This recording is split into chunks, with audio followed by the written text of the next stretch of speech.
السلام علیکم ورحمۃ اللہ وبرکاتہ۔ بسم اللہ الرحمن الرحیم والصلاة والسلام علی رسولہ الکریم وعلی آلہ وصحبہ اجمعین۔ خاوند اور بیوی کے سلسلے میں ایک مضمون اللہ پاک اپنے فضل و احسان سے جو کہنے کی توفیق عطا فرما رہا ہے، اس کو میں جتنا اپنی بساط کے مطابق کر سکا میں کرنے کی کوشش کروں گا۔ اس کی افادیت، اہمیت جتنی اللہ اور اس کے رسول نے بتائی ہے ہمارے معاشرے میں اتنی ہے نہیں، بلکہ یہ رشتہ چاروں طرف سے بہت بری طرح دبا ہوا ہے۔ پچھلے اس میں نشست میں نے ایک آیت آپ کے ساتھ شیئر کی تھی۔ آج ایک اور آیت آپ کی خدمت میں پیش کر رہا ہوں، سورہ نساء کی ہے۔ عاشروہن بالمعروف فإن کرہتموہن فعسى ان تکرہوا شیئا ویجعل اللہ فیہ خیرا کثیرا۔ اللہ تعالیٰ نے خاوندوں کو یعنی مردوں کو یہ خطاب فرمایا ہے کہ اپنی بیویوں کے ساتھ اچھا سلوک کرو۔ پھر آگے ایک بڑی خوبصورت بات فرمائی ہے کہ اگر وہ تمہیں ناپسند ہیں تو بہت سی چیزیں، بہت دفعہ ایسا، بلکہ یہ یقینی ایک قانون ہے کہ تم ایک چیز کو ناپسند کرتے ہو اور اللہ اس میں تمہارے لیے بہت بڑی خیر چھپائے بیٹھا ہوتا ہے، اور اپنے وقت پر آ کر اللہ تعالیٰ اسے ظاہر فرماتا ہے۔ ان کے ساتھ اچھا سلوک کرو۔ اگر تم انہیں پسند نہیں کرتے تو تم ایک چیز کو ناپسند کرتے ہو اور اللہ اس میں بہت بھلائی اور خیر ڈال رہا ہوتا ہے، ڈال دیتا ہے۔ یہ ایک بہت خوبصورت اصول اللہ تعالیٰ نے ہمیں زندگی گزارنے کا ارشاد فرمایا ہے۔ انسان اس معاشرے میں تنہا زندگی نہیں گزار سکتا، یہ ایک مجموعہ بنا کے رہتا ہے۔ تنہا زندگی اجیرن ہے۔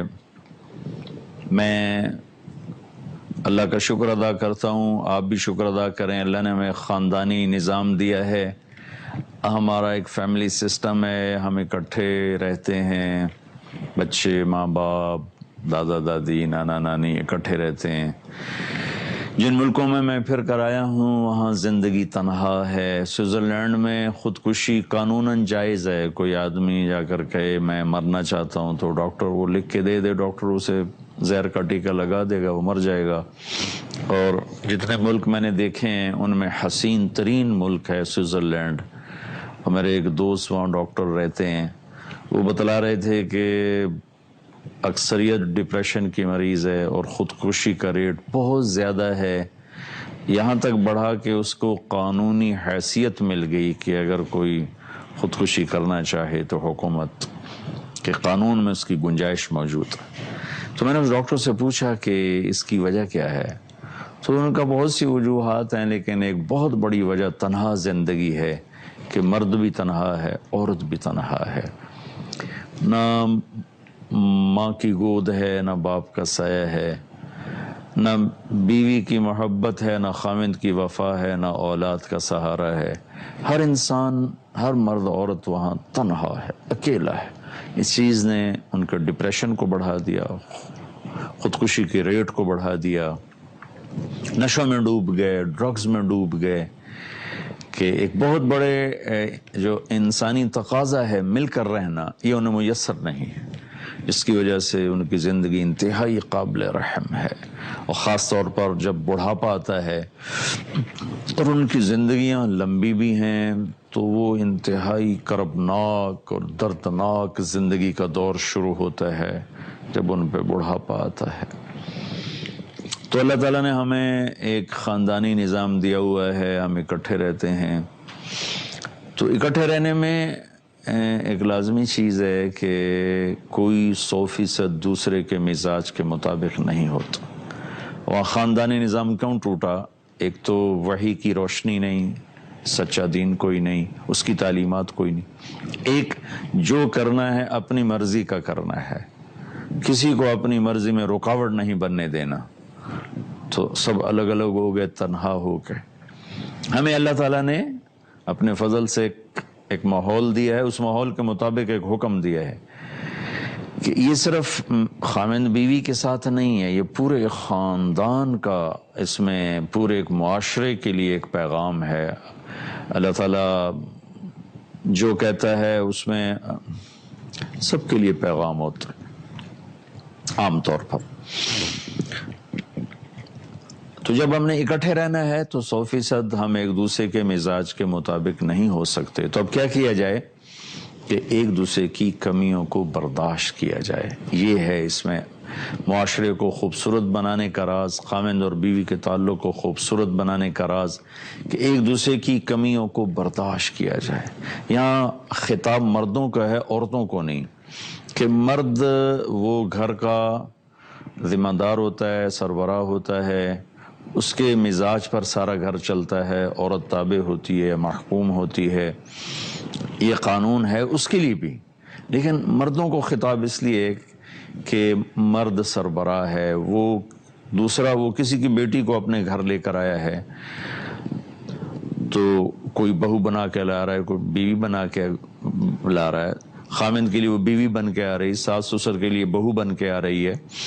تو اس لیے ان کی طرف یہ اشارہ ہے، ان کی طرف یہ خطاب ہے کہ ان کے ساتھ آپ اچھا سلوک کرو، ناپسند بھی ہوں تو بھی اچھا سلوک کرو. یہ ایک پورے معاشرے کا اللہ نے ہمیں قانون سمجھایا ہے کہ کبھی 100% دوسرے سے اپنی موافقت طلب مت کرو. جن چیزوں پہ تم جمع ہو سکتے ہو ان کو لے لو اور اس کے ساتھ زندگی بسر کرو. تنہا یا پھر تنہا ہو جاؤ. تنہا ہو گئے تو وہاں کا معاشرہ میں دیکھ کر آیا ہوں، ساری خوبیاں ہیں، بہت حسن و جمال ہے، ملک بھی بڑے خوبصورت ہیں، زندگی بڑی تنہا ہے.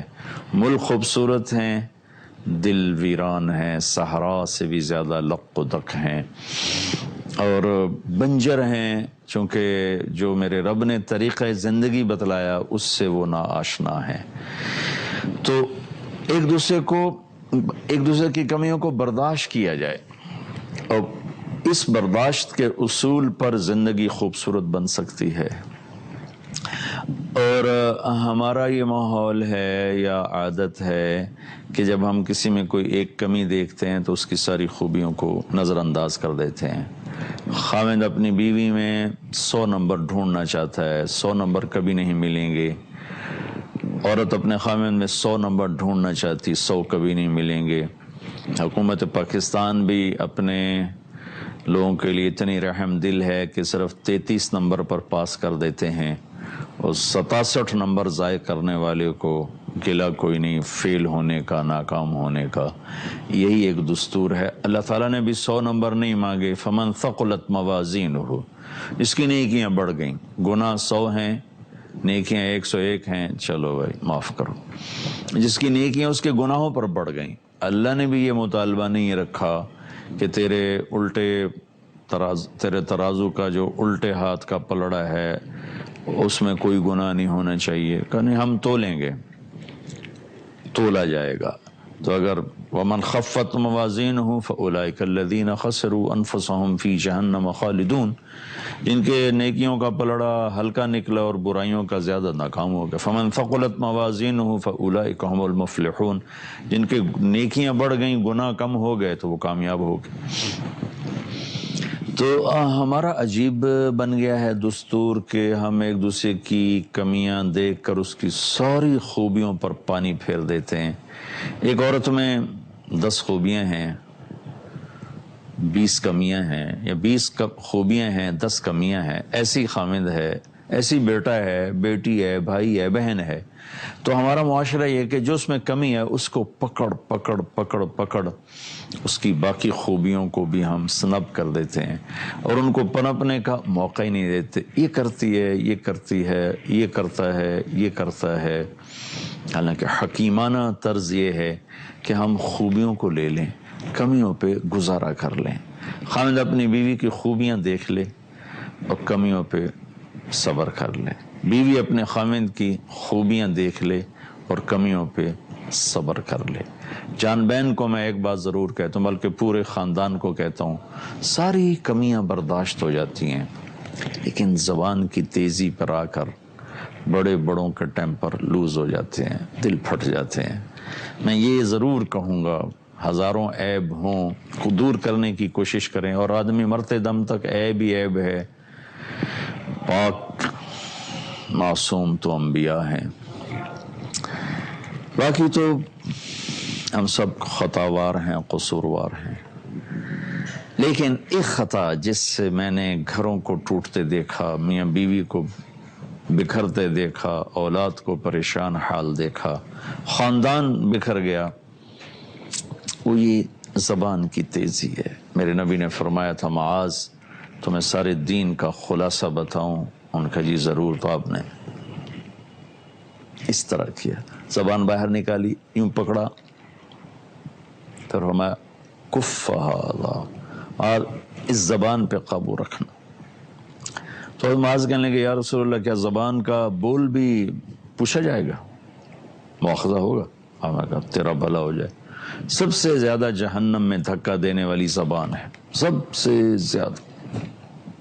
علماء نے لکھا ہے 2 گناہ ایسے ہیں جن سے آدمی اگر نہ سنبھلا تو بڑھاپے میں بھی توبہ کی توفیق نصیب نہیں ہوتی. ورنہ بڑھاپے میں ہر گناہ کا جذبہ ختم ہو جاتا ہے، لیکن اگر عادت پڑ جائے تو 2 گناہ ایسے ہیں جن کو بڑھاپے میں بھی آدمی نہیں چھوڑ سکتا. ایک نظر کا غلط استعمال اور ایک زبان کا غلط استعمال. تو یہ میں آپ سب سے کہوں گا، اپنے آپ سے بھی کہوں گا، اپنی زبان پہ قابو رکھیں. اس کو کوئی شہد چینی پلاتے رہیں، کھلاتے رہیں، چونکہ جب اس میں تیزی آتی ہے تو ساری خوبیاں بھول جاتی. زبان کا بول میٹھا ہو تو باقی ساری کمیاں برداشت ہو جاتی، لیکن زبان کا بول اگر سخت ہے تو ساری خوبیاں نظر انداز ہو جاتی. لیکن اس کے باوجود اللہ تعالیٰ ہمیں کہہ رہا ہے کہ اگر تمہیں کمی نظر آتی ہے تو برداشت کرو. اس سے کیا ہوگا کہ اس میں اللہ تمہارے لیے خیر ڈالے گا، تمہارا گھر آباد ہو جائے گا. خاوند کی کمی ہے اس کو برداشت کرو، بیوی کی کمی ہے برداشت کرو. ہم یہ کرتے ہیں کہ کمی برداشت ہی نہیں، اور اس کے رد عمل میں خوبیوں پر بھی پانی پھیر. وہ بھی کوئی انسان ہے، وہ بھی کوئی عورت، وہ تو یہ کرتا ہے، وہ تو یہ کرتی ہے. تو یہ روزمرہ کے ہمارے زندگی میں بھرے پڑے ہیں ایسے واقعات کہ ہم کمی کو دیکھتے ہی ایک دم نفرت کا شکار ہو جاتے اور ساری خوبیوں پر پانی پھیر دیتے. خوبیاں نظر نہیں آتی، کمیاں پکڑنا شروع کر دیتے. تو میرے اللہ نے اس میں یہ اصول ہمیں بتلایا ہے کہ انسان معاشرے میں جڑ کے رہتا ہے. بکھرے گا تو وہ حال ہوگا جو آج مغرب کا ہے کہ انتہائی دکھی زندگی ہے. جڑیں گے اور برداشت نہیں کریں گے تو وہ حال ہوگا جو میرے معاشرے کا ہے کہ حسد اور بغض اور نفرتیں، عداوتیں، دشمنیاں جو قتل و غارت تک پہنچ چکی ہیں، ظلم و ستم کی انتہا تک پہنچ چکی ہیں.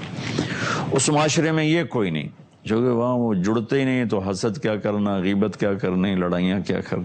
ہم جڑے ہیں تو ہم نے اس طریقے کو نہیں اپنایا بلکہ نفس و شیطان کے غلام ہوئے، تو ہمارے معاشرہ، ہمارا گھر ظلم و ستم سے بھر گیا. کسی معاشرے کی خوبصورتی یہ ہے کہ کمیوں سے آنکھیں بند کی جائیں، خوبیوں کو دیکھ کر اس کو استعمال میں لایا جائے. صلاحیتوں کی قدردانی یہ مزاج نبوت ہے، اور صلاحیتوں کو کرش کرنا یہ مزاج سیاست ہے. اور یہ اس وقت میرے پورے ملک کا ماحول بھی ہے اور حال بھی ہے، اور یہ اخلاق بھی ہیں. تو میرے اللہ تعالیٰ نے ہمیں یہاں زندگی گزارنے کا ایک اصول سمجھایا ہے کہ کمیاں برداشت کرو، ناگواری آئے تو اسے برداشت کرو، وَيَجْعَلَ اللَّهُ فِيهِ خَيْرًا كَثِيرًا، اللہ تمہارے گھروں کو خیر سے بھر دے گا، خیر سے بھر دے گا۔ تو یہ شروع سے یہ بات چلی آ رہی ہے، ازواج مطہرات اور اللہ کے نبی میں بھی اونچ نیچ ہو جاتی تھی، اور اللہ کے نبی نے ایک دفعہ آپ اپنی بیگمات سب سے ناراض ہو گئے، لیکن آپ نے زبان کا بول نہیں خراب کیا، آپ نے ہاتھ نہیں اٹھایا، آپ نے کوئی ایسا رویہ نہیں اختیار کیا جس سے ازواج مطہرات یہ سمجھیں کہ ہماری توہین ہوئی، بلکہ آپ خاموشی سے 1 مہینہ ان سے الگ ہو گئے۔ وہ 1 مہینے کے الگ ہونا تھا کہ تمام گھروں میں رونا دھونا مچ گیا اور سب گھروں میں ندامت شروع ہو گئی۔ اللہ کے نبی اپنی وجہ سے کبھی کسی سے ناراض نہیں ہوتے تھے۔ شمائل ترمذی میں یہ جملہ موجود ہے، لا یغضب لنفسہ ولا ینتصر لها، نہ کبھی آپ اپنی وجہ سے کسی پر ناراض ہوتے تھے، نہ کسی سے بدلہ لیتے تھے اپنی وجہ سے۔ یہ ناراضگی وہ مصلحت دین کی وجہ سے تھی، لیکن اظہار کتنا خوبصورت تھا کہ آپ نے 1 مہینہ الگ مسجد میں گزارا، گھر تشریف نہیں لے گئے، سب کو ندامت ہوگی۔ اب بیوی سے کچھ کمی کوتاہی ہوئی، خاوند نے رد عمل میں وہ بے عزت کیا کہ اپنی کوتاہی پر شرمندہ ہونے کی بجائے اور زیادہ نفرت کا شکار ہو گئی، تو اس تنبیہ کا کیا فائدہ۔ خامد سے کوئی کمی کوتاہی ہو گئی اور بیوی نے اس کے رد عمل میں ایسی زبان استعمال کی، اس طرح کے جملے بولے کہ خامد کا دل خراب ہو گیا یا وہ اپنی بے عزتی محسوس کرنے لگا، تو اس گلے کا کیا فائدہ۔ لہذا تنبیہ تو ہر انسان کی ضرورت ہے، اس کو یاد دہانی کروائی جائے، اس کی کمی بتائی جائے، لیکن کمی بتا کے رسوا کرنا اور کمی بتا کے بے عزت کرنا، اس کا نام نہ تنبیہ ہے، نہ نصیحت ہے، نہ تربیت۔ تو خاوند اور بیوی کے تعلق میں ایک دوسرے کو برداشت کرنا ہی زندگی کو خوبصورت بنانے کا اصول ہے، جس کو عاشرہن بالمعروف میں اللہ تعالیٰ نے ارشاد فرمایا۔ اس میں ایک بات میں یہ کہہ رہا ہوں، ساری کمیاں برداشت ہو جاتی ہیں لیکن زبان کی تیزی برداشت نہیں ہوتی، سخت جملے دل توڑ کے رکھ دیتے۔ تو میں مسرات سے بھی کہوں گا، مردوں سے بھی کہوں گا، خامد غصے میں آنا طبیعی چیز ہے، غصے میں بھی نہ ہاتھ اٹھاؤ، نہ ایسا جملہ بولو جس سے بیوی کونے میں بیٹھ کے رو رہی ہو اور آنسو بہا رہی ہو کہ میری یہاں شادی کیوں ہوگی۔ بیوی خامد کے ساتھ کوئی ایسا معاملہ ہو گیا، غصہ آ گیا، تو ایسا لفظ نہ بولے جس سے خامن یہ کہے کہ میں بیوی ہو کر اس نے مجھے بے عزت کر دیا، میری توہین کر دی، اس سے پھر رد عمل بڑھ جائے گا۔ ایسے ہی چونکہ ہم جوائنٹ فیملی سسٹم میں، ساس سسر سے بھی کہتا ہوں کہ ایسا غصہ مت کرو جس سے میاں بیوی کی زندگی خراب ہو، ایسے جملے مت بولو جس سے تمہارا بیٹا ابھر کر اپنی بیوی پر زیادتی کرنے لگ جائے۔ بیوی کے ماں باپ سے کہتا ہوں ایسی باتیں مت کرو جس سے بیوی ابھر کر خامند کے خلاف کھڑی ہو جائے اور بغاوت کر دے۔ اللہ کے واسطے اپنی زبان کو گھروں کی آبادی کا سبب بناؤ، بربادی کا سبب نہ بناؤ۔ میرے نبی پاک صلی اللہ علیہ وسلم سے بڑھ کر کسی کا سینہ نہیں ہے۔ لوح محفوظ پر قرآن اللہ نے لکھوایا اور اپنے نبی کے سینے پر اتارا۔ اگر لوح محفوظ پر بھی قرآن کو اتارا جاتا، لوح محفوظ کی لمبائی چوڑائی کو اللہ کے سوا کوئی نہیں جانتا، اتنی لمبی چوڑی کوئی مخلوق ہے، اس پر لکھوایا۔ علماء کہتے ہیں اگر اس پر اتارا جاتا جیسے اللہ کے نبی کے سینے پر اتارا گیا تو لوح محفوظ کے پرزے پرزے ہو جاتے۔ یہ واحد ہستی ہیں 1,24,000 انبیاء میں جن کے دل پر اللہ کا کلام اترا۔ موسیٰ علیہ السلام کے ہاتھ میں کتاب پکڑائی گئی، ابراہیم علیہ السلام کے ہاتھ میں کتاب پکڑائی گئی، داؤد علیہ السلام کے ہاتھ میں کتاب پکڑائی گئی، عیسیٰ علیہ السلام کے ہاتھ میں کتاب پکڑائی گئی، لیکن میرے محبوب کے بارے میں کیا ہوا؟ وَإِنَّهُ لَتَنزِيلُ رَبِّ الْعَالَمِينَ نَزَلَ بِهِ الرُّوحُ الْأَمِينُ عَلَى قَلْبِكَ لِتَكُونَ مِنَ الْمُنذِرِينَ کہ ہاں یہ رب العالمین کا اتارا ہوا کلام ہے جو جبریل لایا ہے، اور کہاں لایا ہے؟ اللہ کے محبوب کے دل پر۔ تو اللہ کے محبوب کا دل اتنا طاقتور، اتنا، ساتوں آسمان زمین ایسے جوڑوں، اس کے ساتھ جنت کو بھی جوڑوں، اور اللہ کے عرش کو بھی جوڑوں، اللہ کی کرسی کو بھی جوڑوں، اور پھر ساتھ لوح محفوظ کو بھی جوڑوں، تو بھی رب ذوالجلال کی قسم میرے نبی کا سینہ اس سے زیادہ کھلا ہے، کشادہ ہے، وسیع ہے، جو اللہ کے کلام کو اپنے اندر میں پی گئے، برداشت کر گئے۔ کتنا بڑا سینہ، کتنا بڑا دل، اوئے ہوئے ہوئے ہوئے۔ وہ قرآن کہہ رہا ہے، میرے اللہ نے اپنے قرآن میں کہا وَلَقَدْ نَعْلَمُ أَنَّكَ يَضِيقُ صَدْرُكَ، اے میرے محبوب، میں دیکھتا ہوں، میں جانتا ہوں آپ کا سینہ تنگ پڑ جاتا۔ کون سا سینہ؟ جو عرش، کرسی، 7 آسمان، 7 زمینیں، جنت، سورج، چاند، ستارے، سیارے، ان کو ایسے جوڑ کے لمبائی چوڑائی میں پھیلاؤں تو اس سے یہ سینہ زیادہ کھلا ہے۔ اور میرے اللہ فرما رہے ہیں وَلَقَدْ نَعْلَمُ، مجھے پتہ ہے، خوب پتہ ہے، یقیناً پتہ ہے، أَنَّكَ يَضِيقُ صَدْرُكَ، آپ کا سینہ تنگ پڑ جاتا ہے۔ کس وجہ سے؟ بِمَا يَضْرِبُونَ، یہ جو آپ کو پتھر مارتے ہیں، بِمَا يُقَاتِلُونَ، جو آپ پہ تلواریں چلاتے ہیں، تیر چلاتے ہیں، آپ کو پتھر مارتے ہیں، بِمَا يَضْرِبُونَ بِمَا يُقَاتِلُونَ، آپ سے لڑائی کرتے ہیں۔ نہیں نہیں نہیں نہیں، وَلَقَدْ نَعْلَمُ أَنَّكَ يَضِيقُ صَدْرُكَ۔ عقبہ بن ابی معیط نے آپ کے گردن میں چادر ڈالی اور اس کو یوں بل دیے، اتنے بل دیے کہ آپ کا سانس بند ہونے لگا، آنکھیں باہر نکل آئیں۔ اس کو نہیں کہا۔ طائف میں اتنے پتھر پڑے کہ بے ہوش ہو کے گر گئے۔ اس دفعہ میں گیا عمرے پر، تو میرے پاس ویزا دوسرا تھا، عمرے کا نہیں تھا، تو میں نے جا کے وہاں وہ زیارت کی اس جگہ کی جہاں آپ کو پتھر پڑے، جہاں آپ بے ہوش ہو کے گرے۔ تو میرا اللہ کیا کہہ رہا ہے؟ وَلَقَدْ نَعْلَمُ أَنَّكَ يَضِيقُ صَدْرُكَ بِمَا يَقُولُونَ، میرے محبوب، مجھے خوب پتہ ہے لوگوں کی باتیں سن کر آپ کا سینہ تنگ پڑ جاتا ہے۔ بات اتنی بڑی تلوار ہے، اتنا بڑا تیر ہے، اتنا بڑا یہ زہر ہے، کوئی بھی لفظ لے کر آؤ، منفی، ایٹم بم ہے، راکٹ ہے، کہ اتنے بڑے سینے گھٹ گئے، تنگ ہو گئے۔ وَلَقَدْ نَعْلَمُ أَنَّكَ يَضِيقُ صَدْرُكَ بِمَا يَقُولُونَ، یہ جو کچھ آپ کو کہتے ہیں نا، اس پر آپ کا سینہ تنگ پڑ جاتا۔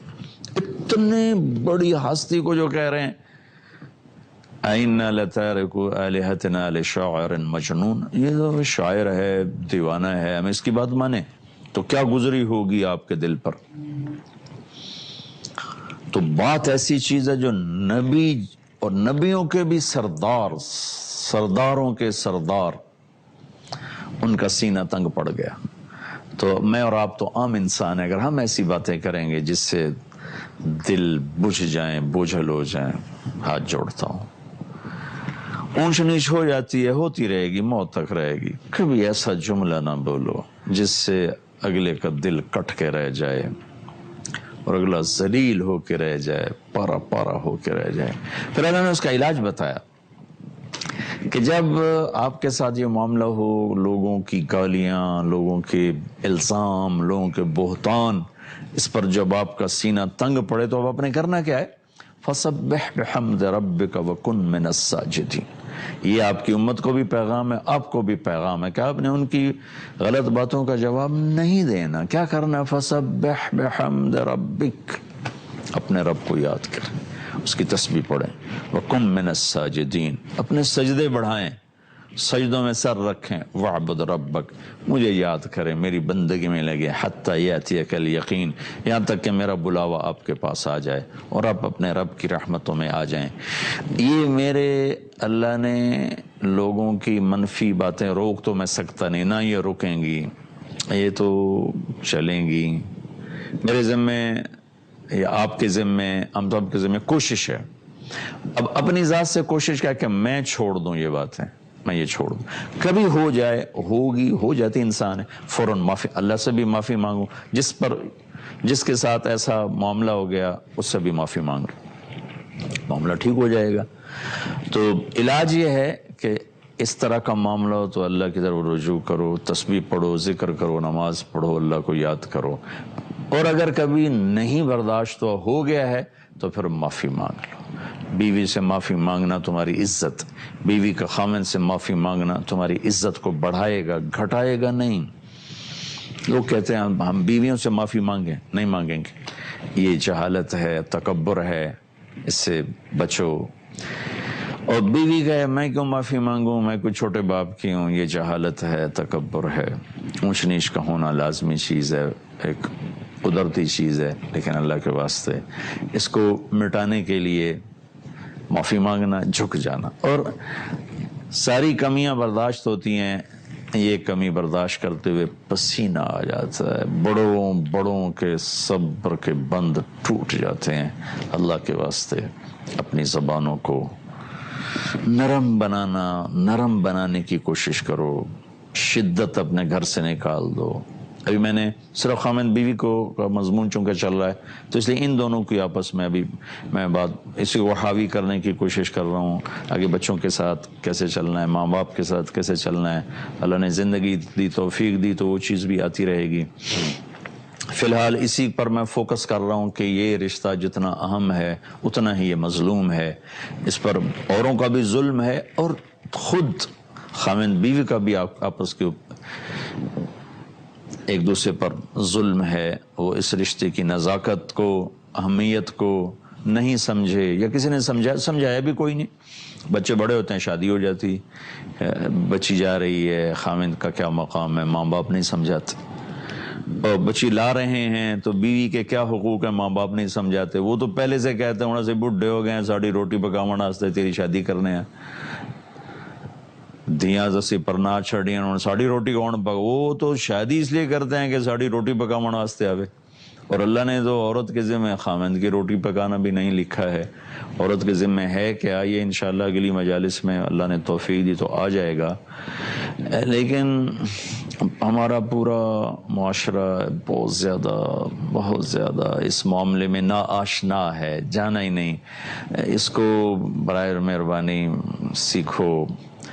یہ میری 10 منٹ کی بات سے کہاں اتنا بڑا اوکھا مضمون قابو میں آئے گا، یہ تربیت سے آئے گا۔ تربیت کی محنت تبلیغ ہے، تبلیغ میں وقت لگانا شروع کریں، خامند بھی جائے، بیوی بھی جائے، انشاءاللہ اخلاق میں بھی تبدیلی آئے گی، مزاج میں بھی تبدیلی آئے گی، اور انشاءاللہ پورے گھر میں بہت خوبصورت ایک فضا بنے گی۔ اللہ تعالی ہمیں عمل کی توفیق بخشے۔